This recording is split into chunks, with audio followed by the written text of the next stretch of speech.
Oh, little side note from editing me here. The audio you're about to hear is probably ear rape for a lot of headphone users, so, just a little warning.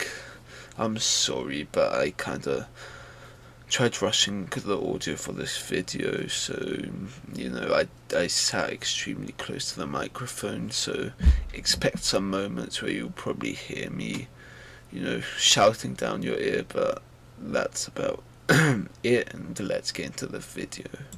Well, hello, KG Modeling here, and my microphone has dust which is going in my face. Either way, I had the audacity to take a 4-week or 5-week by now probably break, which, well, the algorithm will probably kill me for that. But, well, there was a lot of work done in the time, as you would probably expect, but, other things got in the way, because, it's the holiday season, so I was out and about in the world. But anyways, let's get started with this project. So immediately, as you can see, this is not the studio, and if you've watched my Stuka video, you would see that I was on holiday actually 3 months or 4 months ago, and this is still from that. But anyways, we've started with the construction of the, well, underbody and chassis. I can't think of the word for that. So the suspension on the rear is actually movable, which, obviously wouldn't play much of a role here, as it would just be positioned on a diorama. And as you can see, it was actually kind of cold when I went on holiday, so my camera was kind of fogging up. You can see here in the middle there's not much of a focus point, but more of a blur. But anyways, you can see me gluing some things on. So, well, with an unfogged camera, we are back. So since there's no English article on Wikipedia about this, I actually have to do some research or translate it from a different language using my own knowledge, as I couldn't be asked for Google Translate. So anyways, there's a couple of variants of this Faun L900 or Faun. My German viewers, correct me, I don't know the way to say it, but this, I presume, is the D567, which was the base version. Then there was the D567S, which was for railways. The LK5 with a crane that could lift up 10 tons. The LK5S, which had a crane and could be used on rails, and the ZRS, which also was used on rails. So, well, as you can see, it's probably the base D567, as, it doesn't seem as if it could move on rails or have a crane. But anyways, as I'm saying things you're probably not interested in, the build has progressed a bit, and the wooden bed was added on. I also put the sides positionable, as well. You'll see later in the video, or probably you saw in the thumbnail since you clicked on this video. There will be something on there, so also it would also serve in a diorama with figures. So obviously, here we are adding a jack, I presume this is. Yeah, seems to be a jack, oddly shaped because if you've probably seen those regular German ones on like a Panzer 3 or 4. So, it's different and positioned in an odd place under this little step here for the passengers. I can't even remember what side anyone sits on in this. But if it's the same hand drive as today, this would be the passenger seat. So anyways, this is a Das Werk kit, which was my first experience with Das Werk. It was actually really nice to build, no fit issues at all. There was no engine included, but for the price, I wasn't disappointed. As you can see, the tyres also had some, nice details. Continental was written on it. I hope it's not like those dragons, Continental U. But so there's these small details here also on the side, which I presume was for probably tools or some other small storage in the regular thing.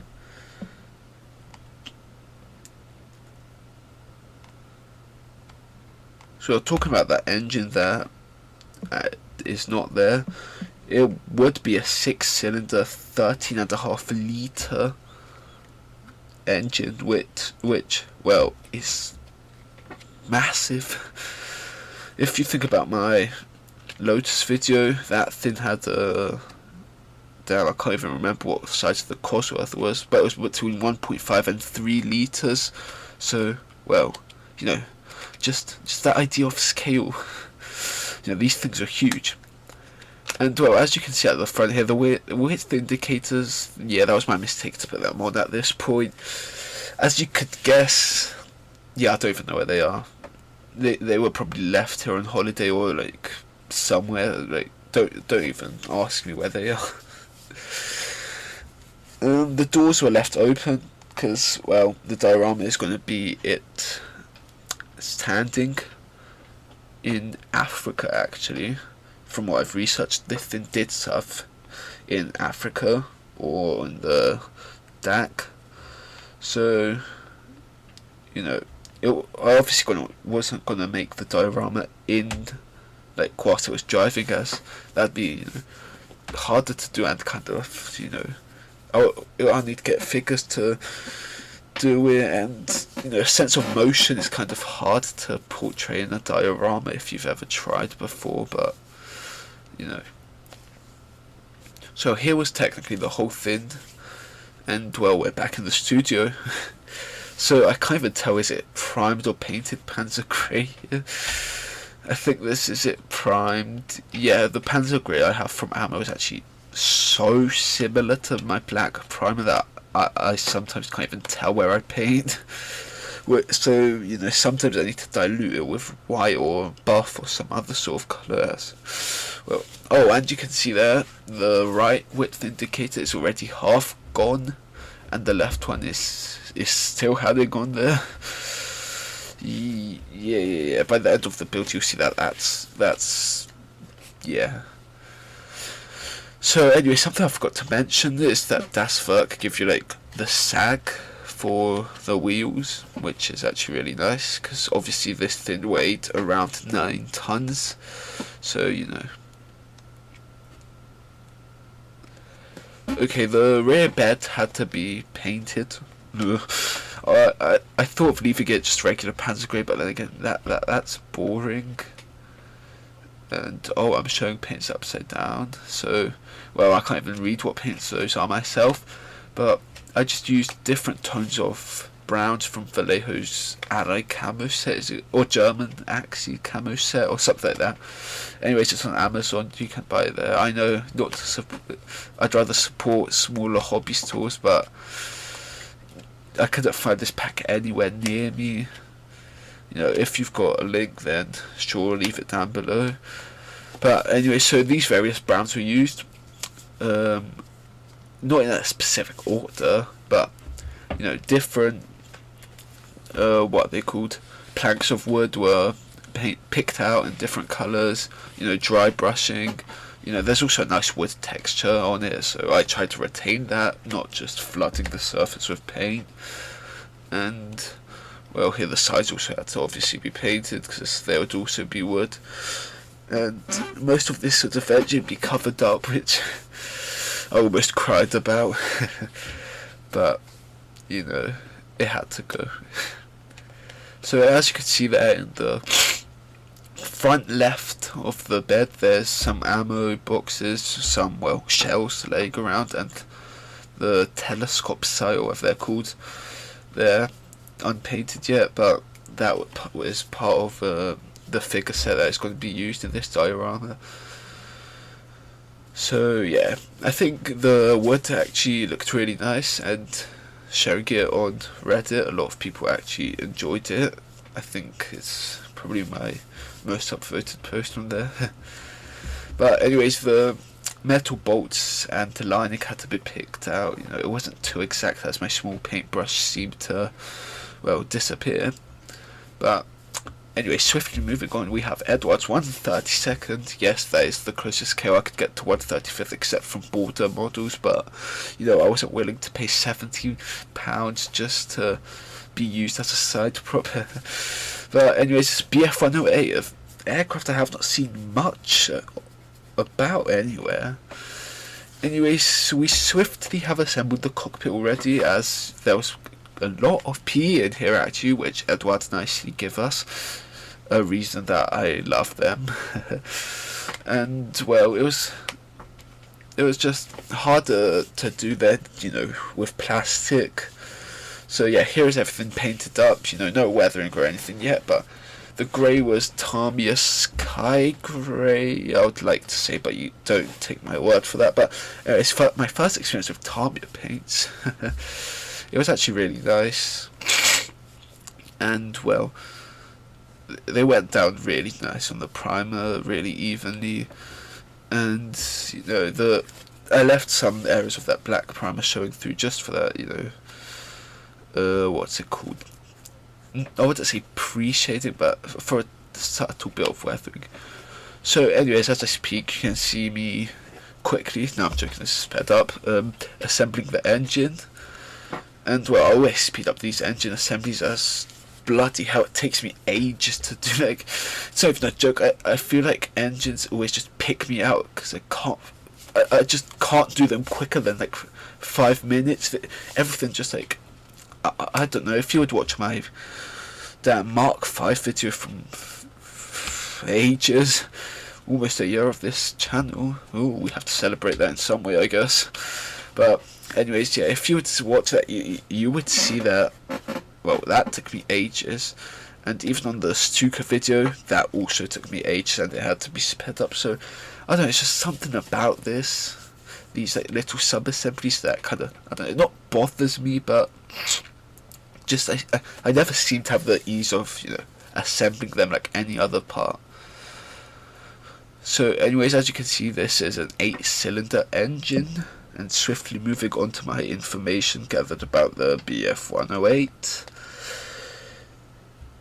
Well, obviously, this is not that much of a famous aircraft, because, well, it wasn't specifically designed for military service, as you could imagine. It was either a passenger or racer aircraft in the 30s, which is actually really interesting, thinking that the Luftwaffe adopted something that, you know, was never designed for war or scouting duties, but, you know. So now this is the Bf-108A, which is not specified on the Eduard books, but due to my insane knowledge, no, I'm joking, this Wikipedia article says it all, but this has the Argus A17B engine, which, you know, probably doesn't say much, you know, unless you're a Bf-108 fanatic, that probably doesn't mean much to you, but, well, it's 158 horsepower, oh sorry, 217 horsepower engine. You know, obviously if you've got any idea how much horsepower a car has, you're probably like, oh, my car has more than that now, but, you know, this was the 1930s, so, you know, give some credit to Messerschmitt where it's due. So, well, this aircraft was mainly used in 1939 and 1940, obviously if we're talking about World War II and not its other service. But, well, I decided to obviously do the Africa version because, you know, as I said, the Faun is going to be placed in Africa. So, well, it was mainly a personnel transport, which would be the other version of the bigger couch at the back. If you saw earlier, the cockpit had this little, not really little, but water, what's it called, barrel cylinder, I don't know the word for it, but on the rear couch it took up half of it. But if it was a different version, like let's say Eastern Front or France, it would not have that and instead have a full couch at the back. So anyways, later in the video you'll probably see me painting, which yes you would, and if you think the paint is, well, going down a bit weird, It's because in the UK it's hot, if you can believe that, for once. So yeah, that's why in some areas the paint might look slightly weird. But anyways, back to this cockpit. We are using some Tamiya panel liner, dark brown I suppose. So, well, most of the material or like paint and so on used in this build were actually bought over in Poland in a shop called M-Zone. You know, if you live here in England, you've probably not heard of it. But, you know, if you ever go to Poland, then, you know, try checking it out. You know, everything's cheaper there than here. And, you know, I obviously had to stock up. So, you know, that cutting mat was also from there. You know, finally something nice to look at. But yeah, well, it's a great store. The guys there are great, obviously, if you understand Polish, so you know. But yeah, so Mr. Colour Chrome Silver, I'd like to say. I can't even remember what specific one this is.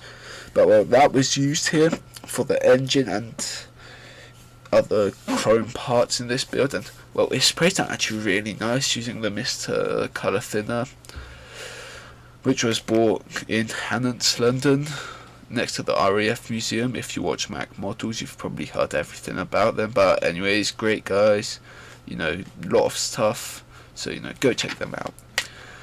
Anyways, we are moving on to more weathering. So this Bf-108 is supposed to represent like an abandoned or, well, crashed aircraft. So like put a lot of pigment inside of there, you know, to make it look as if it's been sitting there for some time. You know, nature has started eating up the cockpit. So yeah, so here we are using Ammo Oil Brusher Earth, and I put it around like these three little circle things. I don't even know what these parts are.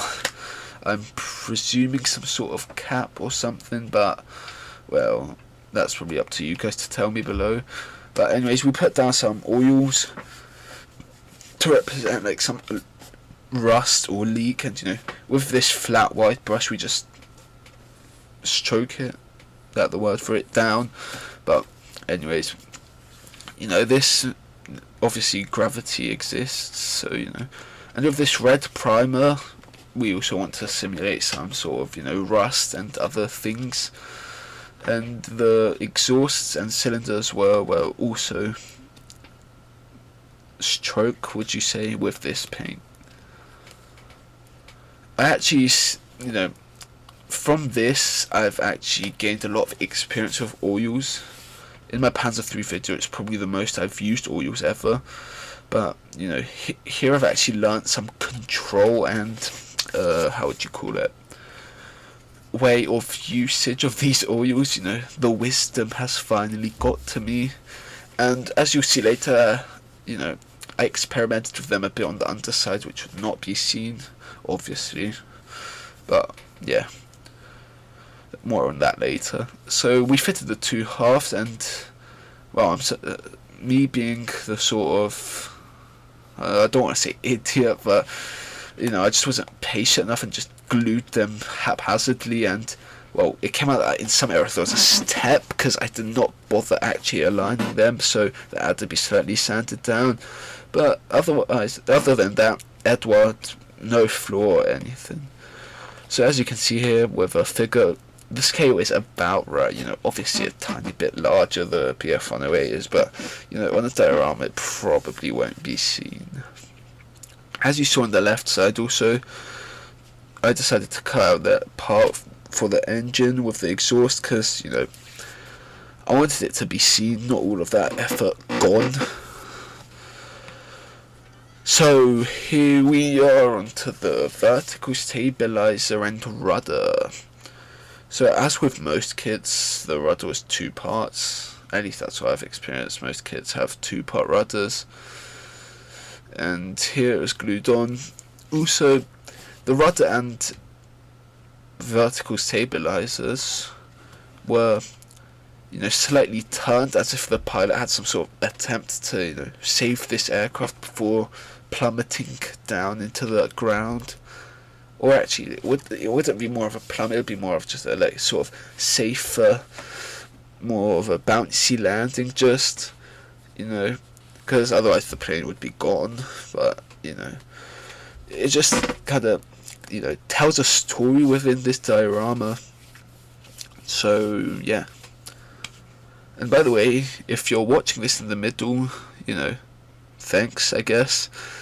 I don't know, do people enjoy these longer, like, you know, formatted videos? This is over 40 minutes long, so, you know, probably most of the people just watch me waffle for 2 minutes, skip to the end, and that's about it. So, you know, if you're watching, I don't know, at this point, then, you know, I guess, comment what your favourite aircraft is or something. I don't know, I just want, you know, to make sure that some people are, you know, actually watching these videos. So anyways, here parts of the vertical stabilizers were assembled.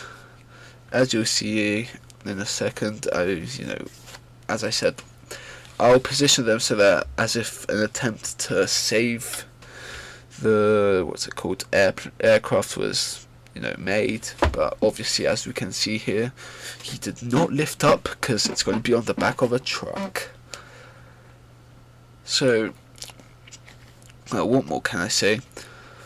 Eduard kits, you know, after starting another one, which you guys obviously don't know, but I have, they've actually, like, you know, I'm more of a predominantly armor build, as you could have seen, but, you know, something's starting to bring me towards them, some sort of unknown force.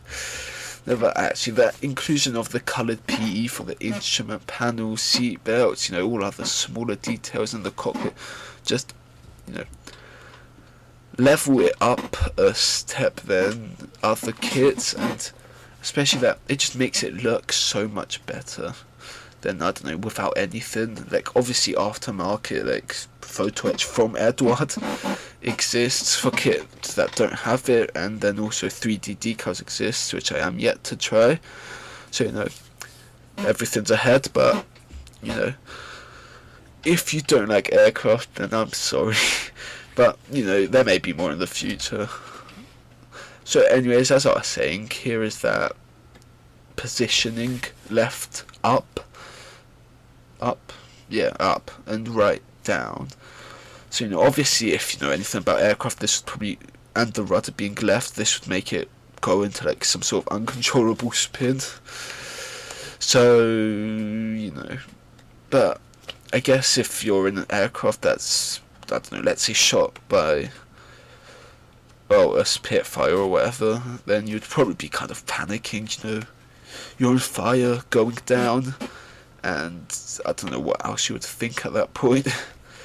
So here is the rear gear, and well, I don't know why I struggled so much. This should have taken literally 5 seconds, but I guess here we are, the wheel falling, and I think I actually didn't record this.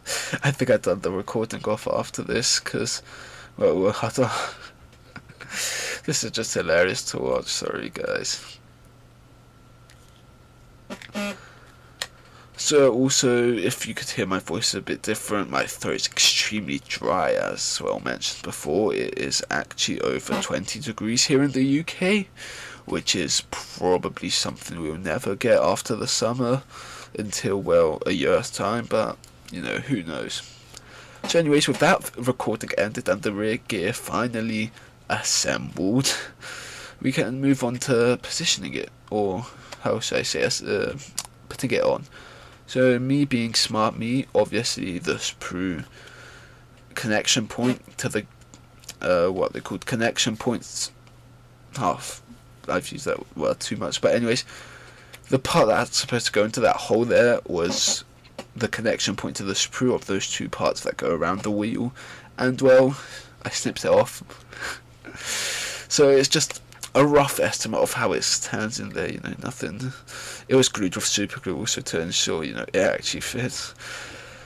So also doing some surgery to the wings, they did not fit, so I had to use some Tamiya putty, but oh yeah, these wings were not included also. So don't worry if you never ever see them, because well they're somewhere, and well I deliberately didn't include them as it wouldn't really make sense in the diorama. So let's just say he was going down, and well, in imaginary quotation marks you'd probably see here, they just snapped off. Yeah, snapped off. So anyways, you saw those styrene rods there. They were also bought in that M-Zone store I mentioned previously, and they were added to the wing roots to add some detail in there, alongside with that wire coiled up, just to not have a large hole with nothing in it, as that'd be kind of I don't really know how to say it, but I just wanted to do some scratch building. My first scratch building, not much, but yeah. So anyways, Eduard gives you this resin prop, which is, well, the only resin part. I'm wondering why they decided to give you a prop and not some other parts that probably should be given as resin, but always nice. But so this engine covering was not included also, as I wanted to make this as if, let's say, that's snapped off also. So anyways, here is the clear sprue, and Eduard either gives you the option of a closed canopy, here this big large part with these masks included, which is, well, I don't know, blessing for me, as I for my life cannot make my own masks. But yeah, as you can see, the fit is perfect, literally. It just like slots in place. But well, obviously since I wanted to leave that cockpit visible, I decided to use the open version, and here we are all masked up. As you can see there on the front one, I made the mistake putting the mask the wrong way around, but that won't be seen in the end, do not worry. So with everything now finished, I predict we can go on to the painting. Oh yes, we need to attach this with PVA. And well, yeah, I know, I should have probably used some Canopy glue for a stronger bond, but I did not have it at the time, and well, PVA worked for the build. So here you can see me, well, sped up obviously. After the black primer is put down, I am painting with this desert yellow I predict from Tamiya. But anyways, the point here was not to, make any nice, pre-shading, post-shading, whatever. It was just a base coat for later post-shading that I had an attempt at, which you'll see in a second. So anyways, my hand being in the way of most of this, you probably don't see much. Oh yes, that is some great recording skills. Yes, you definitely see everything. But anyways, as you can see, that paint is drying a bit weird. The temperature is, well, as I mentioned, high for the UK. Obviously, if let's say you live in Spain or whatever, or any other country that is not north, you would say 23 degrees is not hot, but I guess paint behaves weirdly in England as well.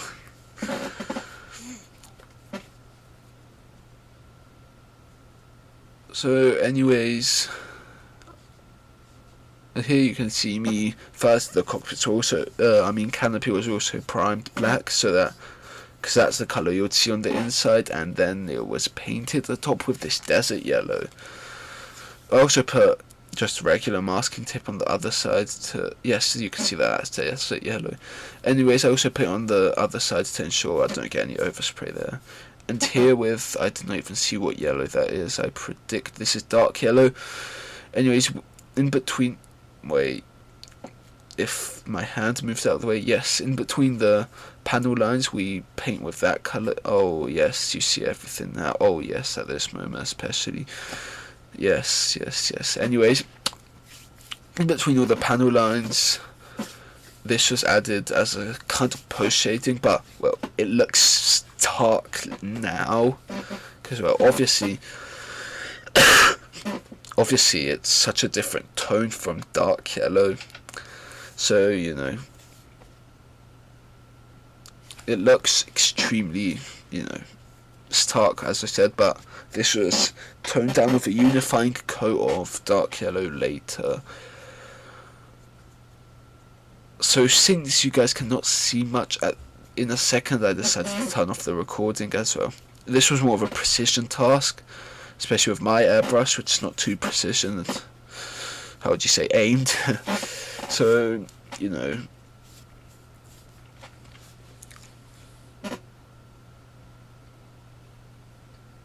so, well, the next colour that would be added would be, I predict, buff. I think that was all dark, no, not what's it called, like, I think it is buff.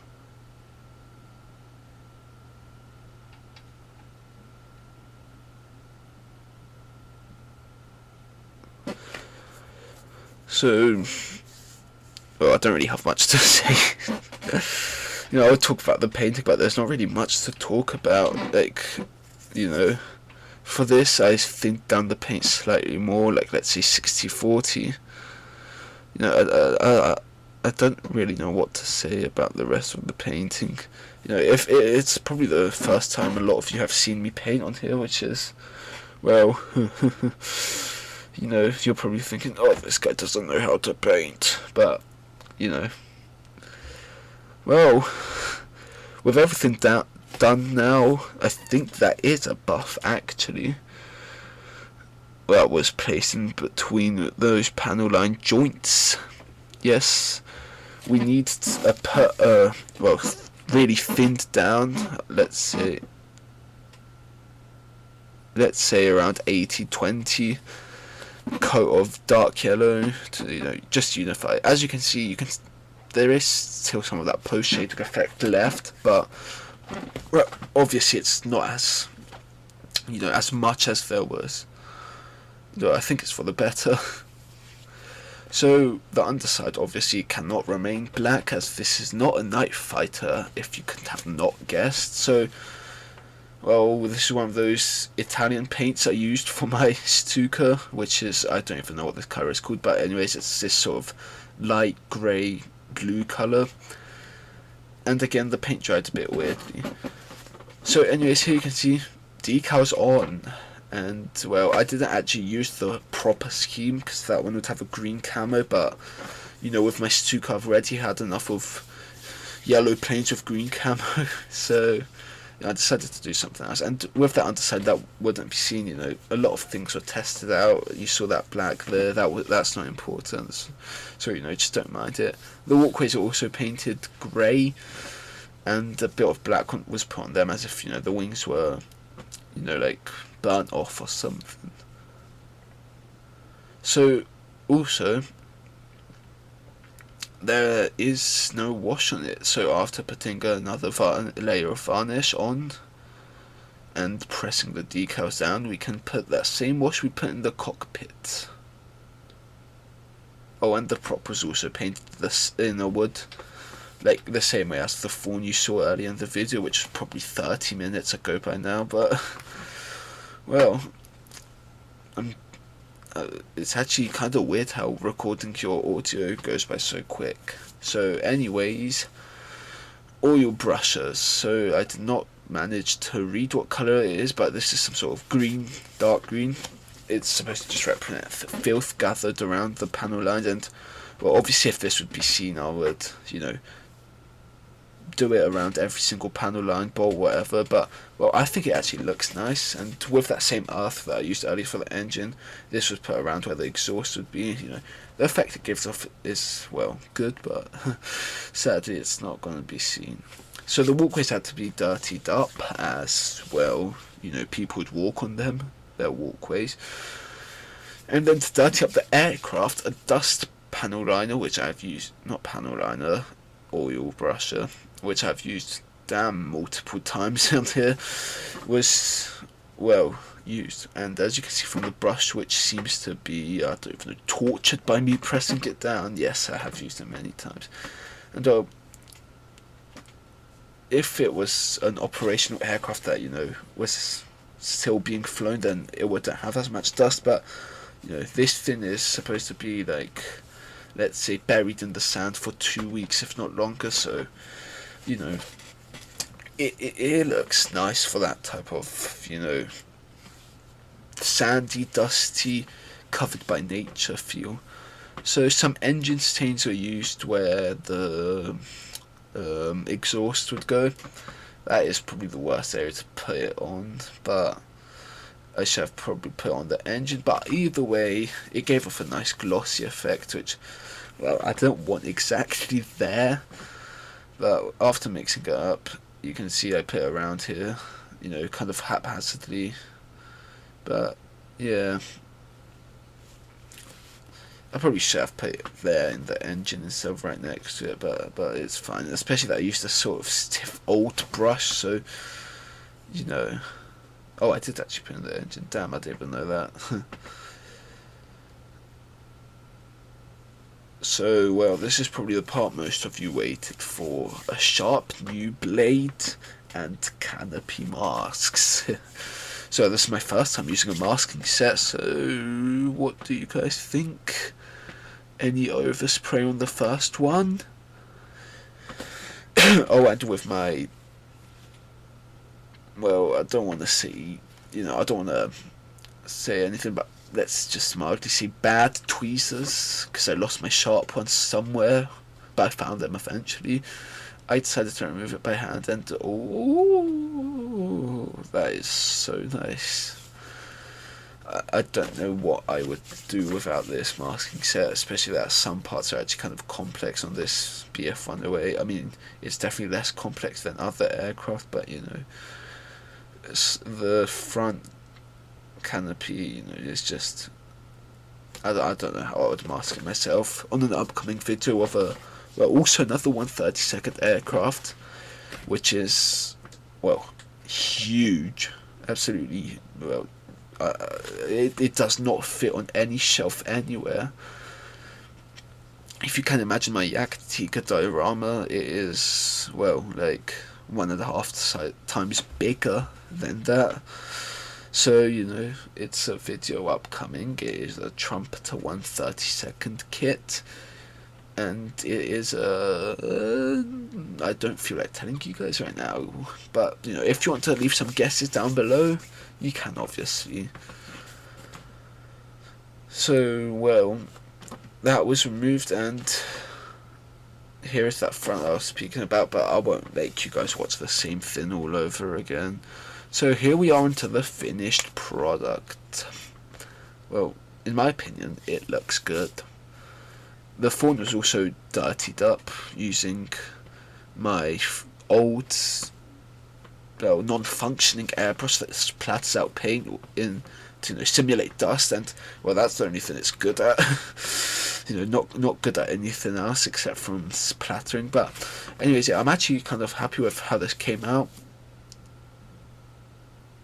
And well, here's that load on the back, painted up. And there's also figures to it, as you saw one earlier, but well, those will be shown in the diorama video, and the diorama was already started, but well, not finished, obviously, as this video is literally being released today. So how do you expect me to finish? So anyways, I want to, you know, what would I say? That pause seemed very sentimental, but anyways, well, I've got a lot of work on the bench right now. I think about 5 or 6 projects unfinished, which is, well, something I don't enjoy. I mean, you know, I wouldn't want there to be so much on the bench, as well, it just slows down videos for you guys. But well, you know, sometimes I just, like, it's easier to walk away from a kit and think of things, you know. Let's say I didn't know how to paint the Bf-108, I started a different project, which is, well, a T60 from Mini Art. Well, Mini Art, you know, great detail, huge amount of parts, but anyways, let's not talk about that too much. So all that I'd like to say is that there is going to be definitely a video next week. There will, because, you know, how will I have the audacity to take another 4-week pause? Like, who would think that a YouTuber can have a life? But, you know. Anyways, like, well, I don't really know what to say at this part of any video.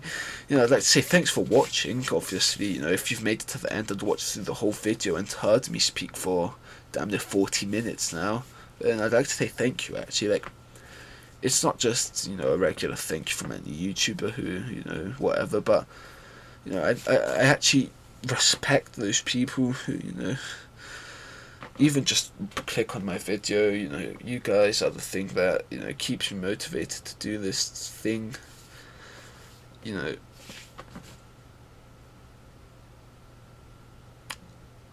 I do have other builds, obviously, but some aren't recorded as well. As I said, on holiday, you know, that I keep using too much, I guess. But anyways, yeah, there is other things recorded. I'll try to bring you another video next week. As I said, I might post pictures of projects that are done already and projects that are yet to come, or, you know, work in progress. So, you know, look out on my community tab for that.